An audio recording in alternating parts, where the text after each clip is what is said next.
NWR would like to present an art teacher. I'm Janet Cowan. Nice to see you ladies and gents of the military, at home or abroad or wherever you are, at our local base. That's where Janie works. A toast to you. It's tough times, but I pray that God Almighty watches over you, and we appreciate you. You want to go beyond that. Always draw a little bit beyond, and that way you can lay your frame down and kind of move it around and say, I like that one better, or no, I like that better. It helps you determine what you want better. So this is the original line I'm going to erase. And I'm going to show you real quick the pencils that I use for drawing. When I taught school, I would not let the kids use a mechanical pencil. A mechanical pencil is meant for engineers and drafters. And it used to be taught in school. Now it's all computer.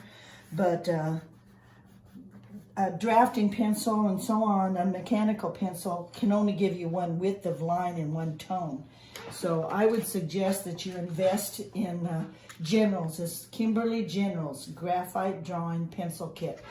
Absolutely the best. They used to be anywhere from $7 to $8. But you have a set of 8 pencils. You can also buy a set of 3.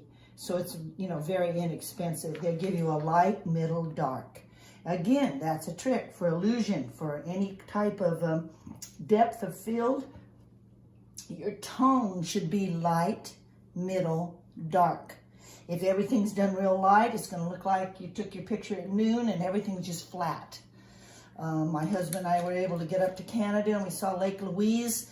But the fires were so bad in California and Canada and in Alberta up there that we saw this beautiful turquoise lake with these huge mountains. We saw it two-dimensionally. I mean, the smoke was so bad, it looked like it was just flat in front of us. So that's a goal to go back someday and see the actual depth of that and the deepness of the blue, but the depth. So you need light, middle, dark. This box goes from an 8 down to a 4H. The H is for hard. This one is an 8B, and the B, I never did figure that out, but it's the soft side. So a graphite pencil, that the softer it gets, the darker mark it's going to leave, because when you drag it across the paper, it crumbles and leaves graphite behind. So the more it leaves behind, the darker it's going to be. You don't want to draw with too dark a pencil on a preliminary drawing, because then it's hard to erase. So you take something in the middle, but you also don't want to draw with, say, your 4H or even 2H, because H is for hard. And that means the graphite is packed in there so hard that when you draw with it, nothing's left behind, and you have a tendency to want to push. And then you end up damaging your paper. If you ever look at a hunk of paper under a microscope, you can see it's just little fibers that have been pressed together. And good art papers even more so. So you want to treat your paper with care. The normal pencil that everybody writes your business papers with and everything is 2B. So that's a good one to go, or sometimes even a lighter. An HB or a B is a good pencil to do your preliminary drawings with. These Kimberly drawing pencil sets come with a white eraser, and it's extremely nice to use. It looks like it gets dirty, but it really doesn't. And it's magic. Comes with a little pencil sharpener, though I would suggest that you invest in a pencil sharpener that catches the trimmings. But that's any kind of art that you do that involves drawing or even the layout for a watercolor should be done with some good pencils, and you'll fall in love with them, and they're marvelous to use. The other eraser you can buy is a kneaded eraser, and this one's getting old. It doesn't stretch a whole lot, but they pick up all the dirt, the graphite or the charcoal. But this thing, as hard as it is, if I keep manipulating it with my hands, it softens with the warmth of my hands, and I can pull it and stretch it. Like, see, this one's pulling apart. It's getting a little old. But as long as you keep them in a baggie and don't expose them to air, These things can all be pulled to become this light color, and they are just, you can pinch them and make them get in there and get things. It's just a wonderful tool. I was going to show you this and repeat it maybe with a drawing lesson, but these are solid graphite pencils. They're more expensive, but solid graphite. There's no wood, no paint, nothing. It's just solid graphite. And when you get to the end, artists don't want to lose the end of it, and so they give you the set with a little tool that when you get down to the little nub, you just put it in there and draw with the little nub until it's gone. But it comes with a kneaded eraser because, and it's wrapped in plastic to begin with, but this is what this is a kneaded with a K-N-E-A-D, to knead just like you do bread, you know, fold it over. But it's just a marvelous tool to have. So these also come, these white erasers also come in black. Some people get real bugged that it begins to show the graphite looks smudgy and dirty and it bothers them. Doesn't bother me. So I like the white, but you can also buy them in black. It's a kind. So you need, you know, some paper, a pencil, a good pencil, one of the middle pencils, remember, and you do not have to draw a straight line to be an artist. I have my paper, and I'm going to do this on drawing paper, then we'll show you one on watercolor paper, how it's the difference between a flat, smooth drawing paper and a watercolor paper that has the tooth. Remember, it has tooth, not teeth, but tooth. All right, I'm going to draw, and my glasses keep sliding off with our heat. And I can't go, because of COVID, I can't go to the guy to have him fix my glasses, so they keep sliding off. All right, I'm going to draw a tree in front. Remember what the mnemonics trick is? Anybody remember? Fops. I'm going to draw something that's big in front. And one thing I noticed, students don't hold their pencils right anymore. They do all sorts of weird things. But as an artist, you have to see the point. So the best thing is to pinch your pencil, lay your third finger underneath, and you do begin to get a little bump there and a little dip where the pencil can sit right in. The other two fingers tuck underneath. And you can see, sit up just a little ways. Don't hug the pencil too far down. You need to be able to see what you're drawing. Notice this pencil doesn't have an eraser. A good art pencil often comes without an eraser. That's called a burnishing tool. You can burnish. Say you're drawing somebody's hand and this is nice and so on, but you want to show their ring or diamond, so you burnish that part. You can make it pop and shine. So that's a burnishing tool. And artists would, rather than flip their pencil around, they use one of these two different erasers that I've showed you. So you just draw a quick tree. And trees should have a couple of branches in them. If you go outside and look, most trees don't have just one trunk. They go up and they begin to fork right away. So play around in a sketchbook, you know, play around in a sketchbook and just figure out how a tree might look. Go outside and get some ideas, and then come back in with your little stick trees, and then try to draw your tree in here. Maybe one could be more elaborate, one could be more simple. Each time it'd be different, each one of yours will be different. There's the first layer, it's near the bottom. And I don't draw too dark, because if I draw too dark, it shows up in the watercolor. I'm gonna draw a little darker so you can see it, but you wanna keep your pencil lines fairly light for watercolor. I need to do it dark enough so it shows up. What's the O in FOPS? F-O-P-S, overlap. So I want to go behind and maybe overlap. So there's something overlapping. If I can do that and do it halfway decent, everybody's tree will be different, don't worry. But then you have something in front overlapping. Okay, I don't necessarily want to have my tree in back popping in front, so I'll clean that up. And then draw another layer in back, and we'll keep it simple. We'll only do the 3 layers here.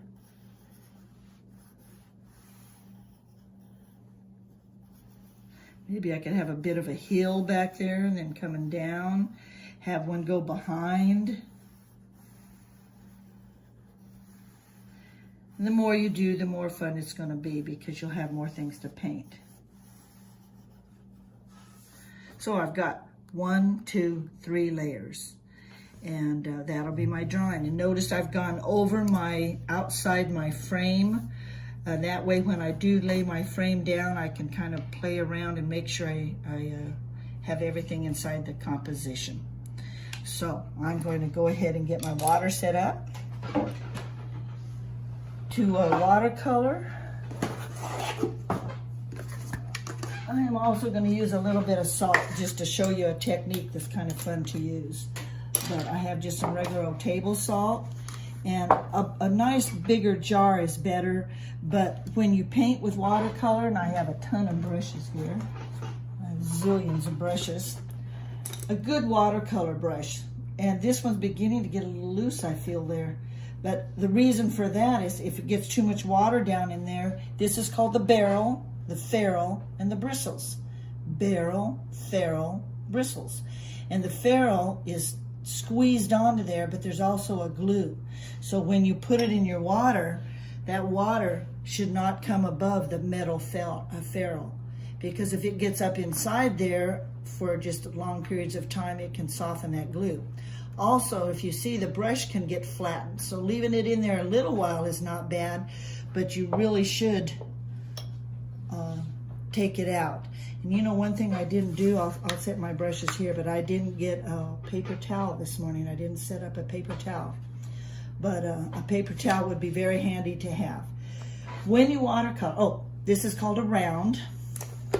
This one's called a flat.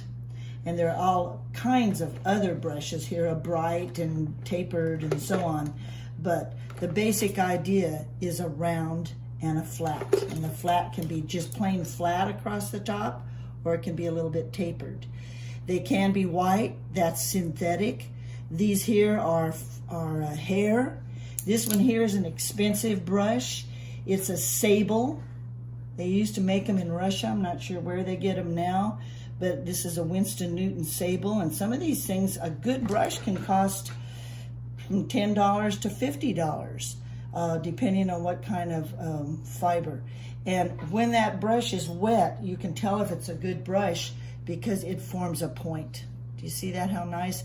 If I flip this down, it'd go right back up into a point. If you buy your little brush at the 99-cent store, you do that, it'll stay down. And that means you're not going to have control when you're painting. So you do want to invest in a good brush. These can last a lifetime, a whole human being's lifetime, if you don't leave them in the water and if you clean them up afterward. And that's very important. So I'm going to set out a couple of brushes here. I don't need a whole lot. I'm maybe get one small one here. But that way I can put these others away. And by the way, when you do watercolors, sometimes you'll want to do the whole background with water. Today we won't do that, but sometimes that's what they do, is the whole thing with water, and then maybe they want to do the sky, and they just brush in colors and let it do wonderful things. So these gigantic brushes are fun too. Okay, enough my brushes, but brilliant colors for a nice set of watercolor. I think Walmart may have this kind now, but I would definitely go for Artista or something with some good bold color. And 1 or 2 good brushes. These are not that expensive. It's a pretty cheap one, actually. Michael's has decent ones. Hobby Lobby, even better. And some of your art stores like Blick in San Diego, B-L-I-C-K, you can order online. But that's what your good artist will probably order from Blick and places like that. All right, so let me give myself a little playroom here. But I'm going to paint the background first, and it's going to be real dark. And my colors, I think I'll use this one. My colors, when I start, I dip my brush in, and by the way, you dip it in, a lot of times just the bristles. And I'm going to give a drop of, I just want maybe blues and greens, maybe a little bit of purple today. So I put a little drop in there to let those soften. Doesn't take but a minute to soften. And then I'm going to start. And I'll put some nice dark blue in the background. How am I going to do this here? Scoot this over and make sure things don't fall. There we go. Okay. You do not have to draw a straight line. I'm going to kind of outline first on one of that back area, and I'm going to go beyond, remember, beyond where my frame is. Once you start painting, you need to pay attention and paint, because otherwise it'll dry. And I've got an awful lot of water in that one. If I want to get rid of water, there's a neat way of doing that. If I feel that I have gotten too much water, a hairbrush will do this better. I just take a dry brush and roll it on, and it acts just like a sponge. And I can squeeze that out and start again. And a background, sometimes the varied colors are nice. I am going to make that darker though, because it needs to be dark. So rather than digging down in the bottom, these are called wells, paint wells. My little well of color. I need some deep color there. Pronto. There we go. All right.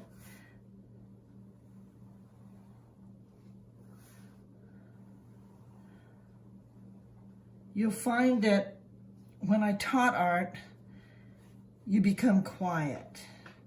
When you're actually working, I'm just kind of filling in now, but when you're working, when you're drawing, when you're painting, you're using the right side of your brain rather than the left. So they tell us that your left side of your brain is your verbal words and communication that way.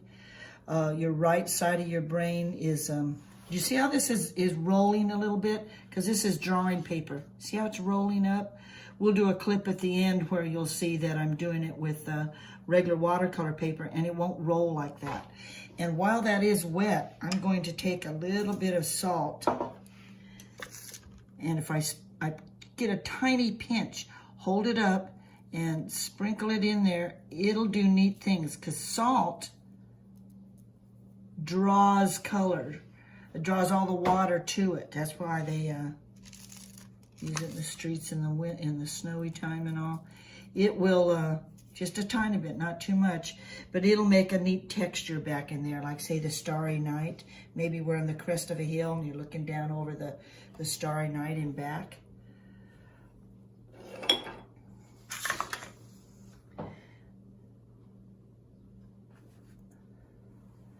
But when you use the right side of your brain, it's not the word side, so you don't talk. Often artists become very quiet when they're actually working. I had a rule in my classrooms that we'd chat once in a while, you know, while we're working, but most of the time when we were actually really getting into our lesson, the room would become quiet, and your artwork will become better because you're using the right side of your brain and you're paying attention to what you're doing. It's a whole different language that you learn to speak, and it's quiet.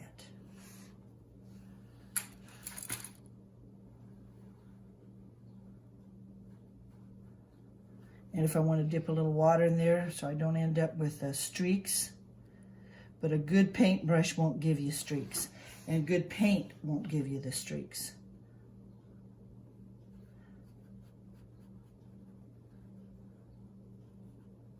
I don't want to get too close to the edge because this is regular drawing paper, and it'll ripple.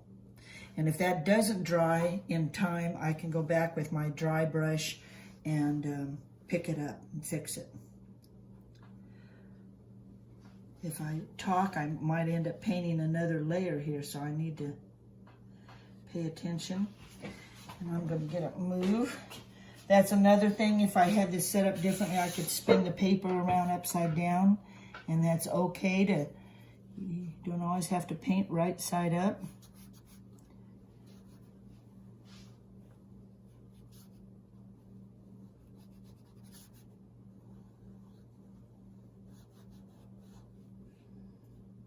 I'm going to stick with pure blue in the very back. When I come forward, I'll mix some lavender in, get a different set of color.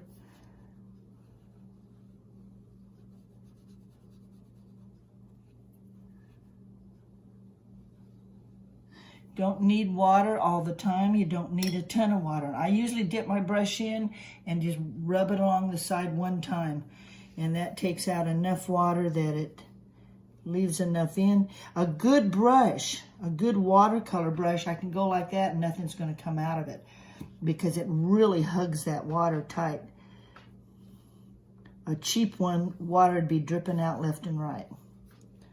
So again, just an investment in 1 or 2 good brushes, a tablet of some decent watercolor paper. But if all you have, I mean, if you were to do this on computer paper, I would just say use a small frame and come in because it'll really ripple. But you see how this one's still rippling because I put a lot of water in the start in there? I'm going to rinse my brush out, wipe it just a tiny bit. You don't have to shape it now, but I often do. And that dry brush, I'm going to use that dry brush and pick up a little bit more in here. I may or may not need that much water back in there. But that's your back layer, remember, and it's up high, so it's far away. And then we'll move forward here. The next layer will be a little bit lighter, and then lighter and lighter and lighter as you come forward. Okay, maybe I'll mix a little touch of lavender in this one. I can use my tray with a little bit of water.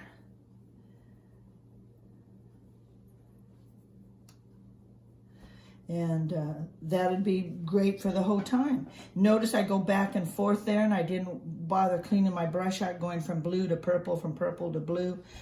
Because if you don't take a lot in, just one scoop pulls it all up anyway. So, and in one brush, I could clean that yellow up until it's real yellow, but I won't really need yellow today. So, all right. So I want to make sure that I haven't got too dark a purple there, and I'll do the next layer. And I could think that maybe the sun is coming in a little bit from the right-hand side, so I could leave a little bit of white in there.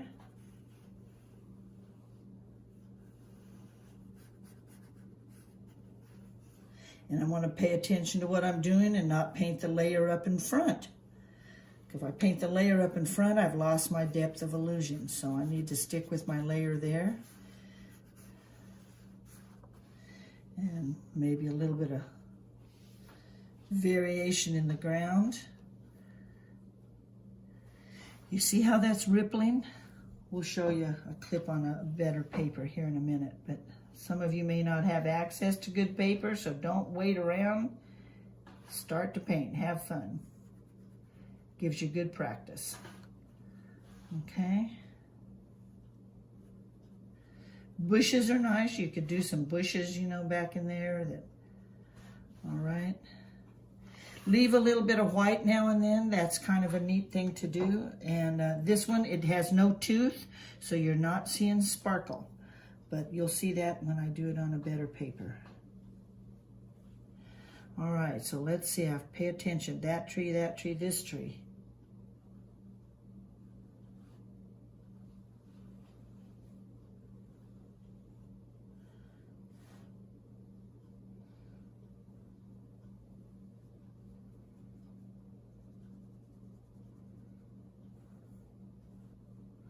Go back and maybe some little, who knows, it could have a little touch of pink flowers back in there. Wouldn't that be something? And see what the salt has done up in here? I don't know if I want to put any little salt down in front here for just little flowers or something. It could do something. It has to go in while it's wet. So we'll see what that does. And it doesn't show up until later, till it dries. But it makes a really neat texture. All right, so I've got the second layer. I'm moving forward. I have another one here, and then I have the very front layer. I'll clean that up a bit, and maybe the front one, I'll put a touch of brown in it. Just a little touch of brown. I think I got too much purple. So I will. You don't dig, you lay it in and give it a roll. Never dig. And for heaven's sakes, don't get the metal ferrule down in there digging, because then you'll really lose things. All right, so I've got a touch of brown in here, and I could even begin to give a hint of bark if I want to on my tree.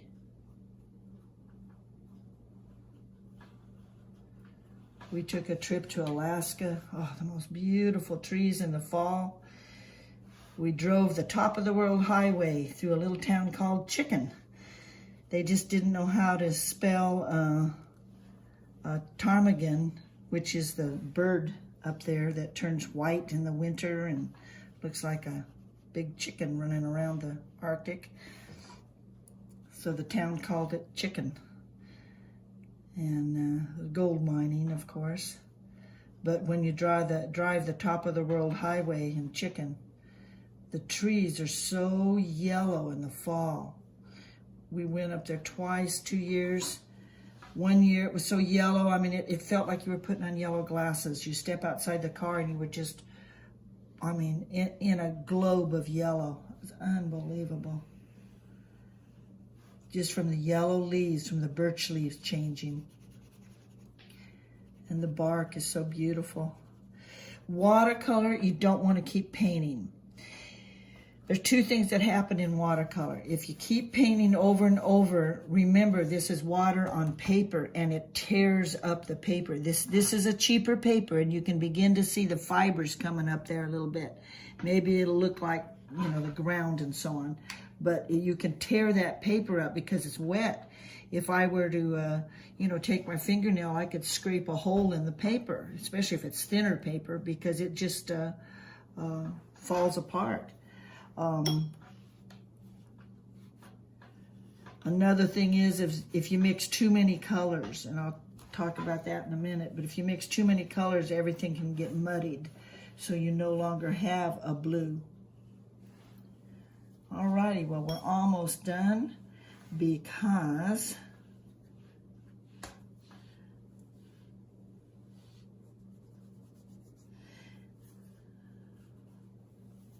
and I'll put just a few little things on these front trees so you can see that the front tree goes up.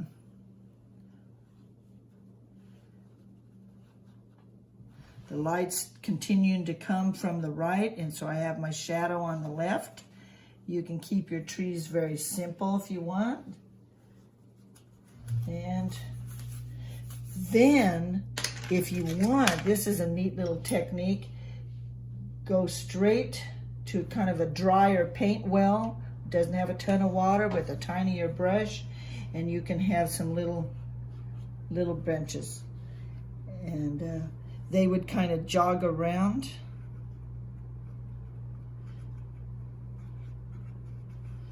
And give, maybe even have a little, a bird, maybe an owl sitting back in there. Maybe another little bird flying around, getting away from the owl. Maybe a green leaf on the front down here. Remember, you're up closer, so you could have some little bushes or things. A focal point, if I were to do this on both sides, that flattens it out. I could water my paint down and put a little bit of green on that side. But if you do too much all over everything, it flattens it. But just a hint of color might be kind of nice if you want. And anyway, you've learned a lot of different techniques there. Oh, one last thing, it's kind of fun. I'll do the one last thing here. Let me see, I use dark, so I'll use maybe a dark blue. I'm going to load my brush. It's called a loaded brush. It's got a ton of water in there. And notice it's not dripping because it's a good brush. And I'm gonna roll it in that paint, so now it's loaded with water and paint. And if I take my finger like this, I can do a little bit of splatter. And if it's a birch tree, you might have some things like that. Grass often has things. And sometimes the illusion is nice when you just do a few little different movements on the, you know, different little lines, different little textures. There's line, texture, color, tone, light, middle, dark. That's your basic art. So, all right. we'll end this, and we'll have a clip right in the end showing you on real good watercolor paper, and you can compare the difference. But thank you for joining me. I am Janet saying thank you, young artists.